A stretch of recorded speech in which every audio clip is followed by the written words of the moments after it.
रहीम। अस्सलाम वालेकुम वरहमतुल्लाहि वबरकातुहू।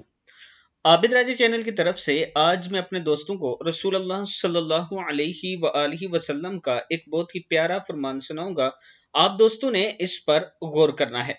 तो शुरू करते हैं। बिस्मिल्लाहिर्रहमानिर्रहीम। शोहर के हुकूक जो लड़की को शादी से पहले बताना जरूरी है।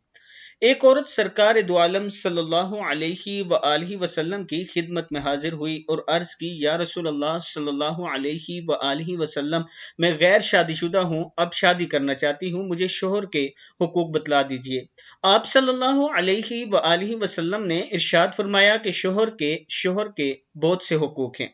इसका एक हक तो यह है कि अगर वो ऊंट पर सवार हो और सोबत करना चाहे तो तुम इनकार ना करो। मतलब ये कि जिस वक्त भी और जिस हाल में भी वो इसकी ख्वाहिश करे तुम्हें इनकार नहीं करना चाहिए। एक हक ये है कि शोहर के घर की कोई चीज इसकी इजाजत के बगैर ना दो।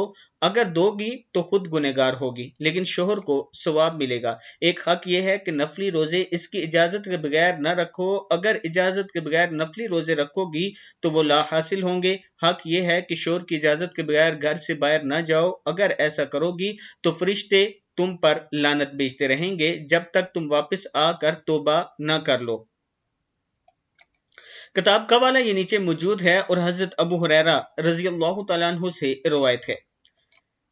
ये शोहर के हुकूक रसूल अल्लाह सल्लल्लाहु अलैहि वआलिहि वसल्लम ने बयान फरमाए हैं। औरतों को इस पर अमल करना चाहिए और इसी तरह बहुत से ऐसे हुकूक हैं जो रसूल अल्लाह सल्लल्लाहु अलैहि वआलिहि वसल्लम ने बीवी के फरमाए हैं। मर्दों को भी उस पर अमल करना चाहिए। अस्सलामु अलैकुम वरहमतुल्लाहि वबरकातुहू।